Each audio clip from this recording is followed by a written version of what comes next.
we're going to do two things. One of them is I want to get into a little bit more of the practical side with you guys. Okay, so Shabazz and I talked about this a little bit earlier this morning. Okay, we have to start building curriculum a little bit more. I've heard stories about what we're trying to do at Tennis Infinity, which are some really good things, but I hear some things that are a little bit alarming. Okay, so let's start with this. Who believes in muscle memory? Who thinks muscle memory is a real thing? So muscle memory is a good. If muscle memory is built in the strokes or anything, it will be good for playing or the practice or for the matches. Okay, so If you we think build muscle memory only, we can play that. all right, well, Harsha, thank you so much for jumping in. So, Harsha, you think there's such thing as muscle memory? Yes, sir. All right. Anybody would like to disagree? You believe in building muscle memory? Okay. So remember, now memory starts at the brain. So you're telling me then each individual muscle and muscle group has a brain?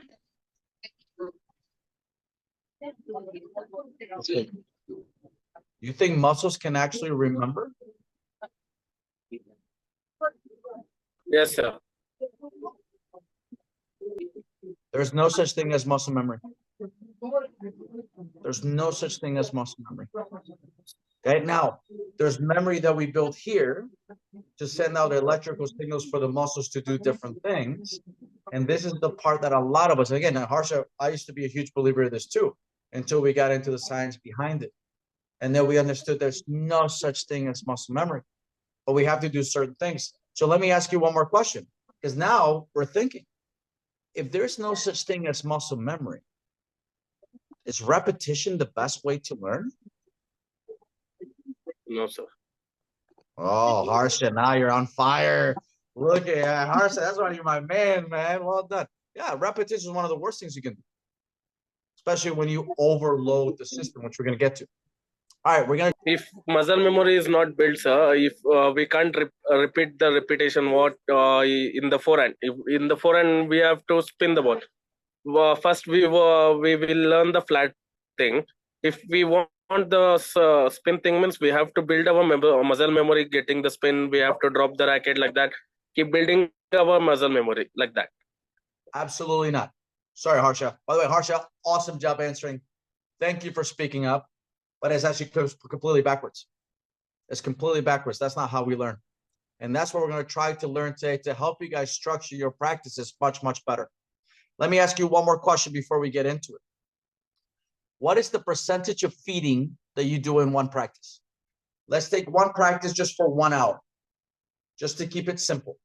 Because I know practices go an hour and a half, 2 hours, 2.5. Fine. 1 hour. How many minutes do you spend feeding a ball? It can be drop feeding with a hand, or drop feeding, should be drop feeding with a hand tossing, or racket feeding. How much feeding do you think you do in a practice? 20 to 30 minutes. You do how much, Shabazz? 20 to 30 minutes we are doing it. Okay, then you guys are not a performance academy. You guys are not a No, in performance. the apartments, I'm saying. In 1 hour, we are saying in apartment. Even worse. Even worse, because we're going to talk about the red ball and the orange ball and the green ball, especially today. There should be zero feeding. Zero feeding. When it comes to a red ball, an orange ball, a green ball. Even when you get to your performance players, there should be very minimal feeding. It should be 5 to 10% of your practice maximum. Okay, and that's what we're going to get to today. So we tell you guys how to structure the practice. There is something to be said about feeding, guys. No one's saying the feeding is the worst thing you can do and it's awful. No, that's not what we're saying. But if you do too much of it, yeah. Okay, it's one of the worst things you can do because you're not teaching tennis. You're teaching how to hit a ball in an unrealistic way. We're going to get to it. Okay, go again, ready to get paid. Okay, we already answered some of these questions. Okay, we did, by the way, your players were extremely interactive. Right, Shabazz? The other day, we worked with the players on Wednesday. The players were so interactive and so ready to go. Yes, coach. Okay, they were phenomenal. Let's see if the coaches can live up and actually repeat what the player or what the players did. So here we go. Fact or myth? We learn best through constant repetition. Oh, I think we already went through this. Muscle memory is key to success. Huh. More hours doing the activity is best. We master after 10,000 hours of training, and we learn best by having people tell us how to do things. Coaches, teachers, and parents yelling is the best way to learn. This is your opportunity to start thinking about these things. Is this something you believe? We do not learn best by constant repetition. One of the worst things you can do actually for the nervous system. Muscle memory is not the key to success. It's fake. It's a falsehood. There's no such thing as muscle memory. We look it up through science. Okay, there's brain memory. There's no such thing as muscle memory. More hours during activity is not best. You have to let the brain rest, which is going to get us back to the repetition. We become masters after 10,000 hours. No, it has to be with intention. You have to be focused on what you're doing. 10,000 hours of garbage practice will make you a garbage player. By the way, garbage coach also. We learn best by having people tell us what to do. Have you ever heard the term guided discovery? Guided discovery. This is critical. Right? This is how people learn the best. You guide them to the answer. You do not tell them the answer. The moment you tell them the answer, it's their answer. This is why I love when you guys get interactive, just like Harsha did earlier. Thank you, Harsha. And I see you right there. Harsha, my man. Coaches, teachers, players, yelling is the best way to learn. When was the last time you got yelled at and you loved it? Are you yelling at your players? Do they enjoy that? If I came here and told you how bad you are, you guys are not bad, but imagine, oh, you guys are terrible, you're bad. Would you really want to work with me? No way. I tell you, screw off and I go somewhere else. Yeah. Yeah, you want to treat your players like they're your colleagues. That's something we talked about with the players on Wednesday.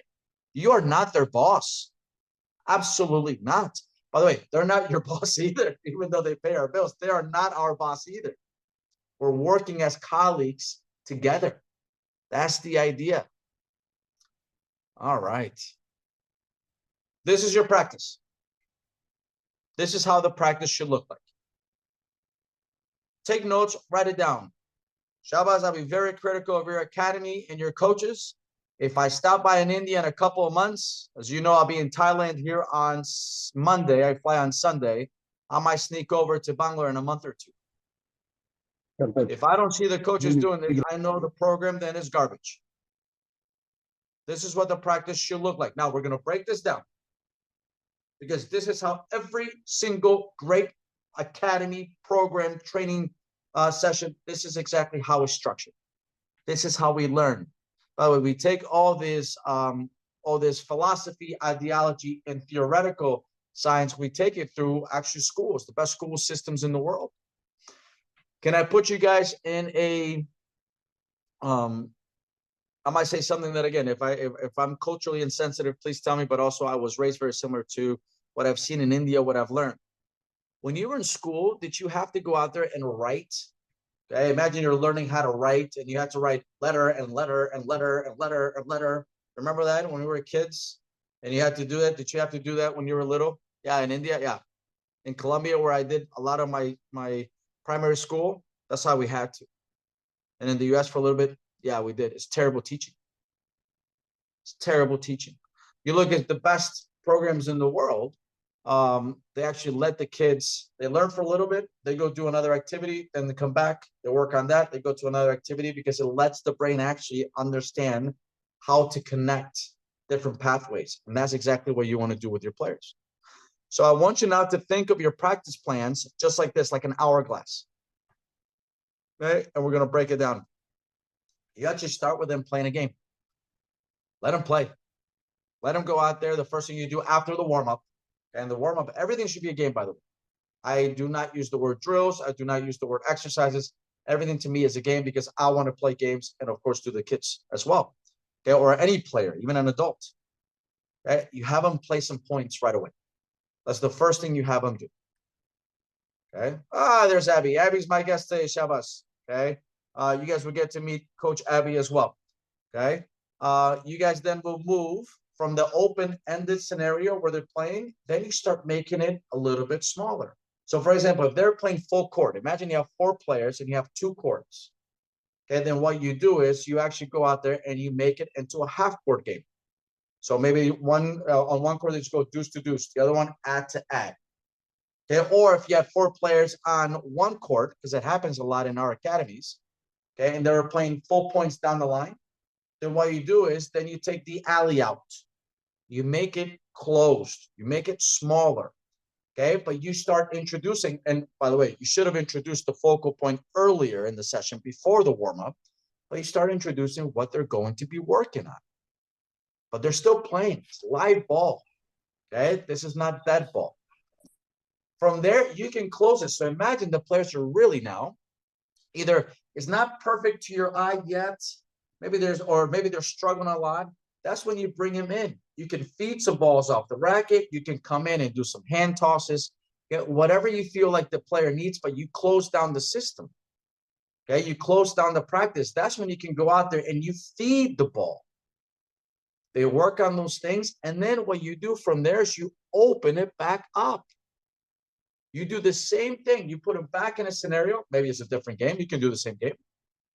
Okay, where they're playing live balls with what you taught them that day, and at the end, they should finish the way they started playing the whole entire game. They're there to learn how to play tennis, not how to just hit a ball. Hitting a ball without purpose is nothing. You're taking away a ton of the game. Okay, so this goes back to feeding, because actually we're just working this with Coach Abby. Think about you as a coach. If you're feeding the ball to players, because we're going to put this into a practical sense in a little bit. Who is hitting the most amount of balls in a practice? Imagine you have 4 players, and it's you, and you're feeding the balls to the players, and maybe you have them in a line. Who's hitting the most amount of balls? You think if you're the one hitting the balls to them, and you're constantly feeding, who's hitting the most amount of balls?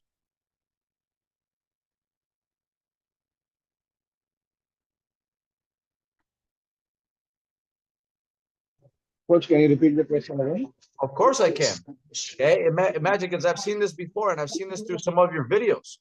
Okay, if you, let's just say I have you guys, and I have Sanjay, Harsha, Shabas, and Usha in one line, and I'm the one feeding a ball, and they hit 2 balls and rotate out, or they hit 3 balls and they go to the other side and pick up balls, and then they go back. Who's hitting the most amount of balls? The coach. The coach. Exactly. So you're telling me you need to hit more balls than the players? That just takes away the justification of repetition. So the coach needs to hit more balls than the players. Take yourself out of it. Have the players play with each other. The coach should not be hitting almost any ball whatsoever. The only time the coach should be hitting a ball is 1 for demonstration, or 2 if you have odd numbers. Then the coach can come in there. Otherwise, the coach doesn't need to hit a ball, period. The worst programs are the ones that you have a coach playing and players sitting out. You need to make sure the players play. That's what they came there to do. Okay? So again, you come out here, just like we saw here. You open it. You start with point play. They should have an idea of what you're going to be working on today. Okay? Then you close it up. You talk about what you need to do, and you put them in a scenario where they can work on those things, whatever the focal point is, okay, in a closed environment, but they're still playing live ball. Then you can go to dead ball. Dead ball will be your hand tosses, your drop feeds, which drop feeds are not great, right, Abby? Okay. Then we go into your racket feeds. You can close it for about 5 to 10 minutes maximum. Maximum. If they don't get it, either they're not ready for the concept or you're not doing a good job teaching them. Then you open it back up, and then they finish the practice playing the actual sport. They should need to be playing points. They start with points, they end with points.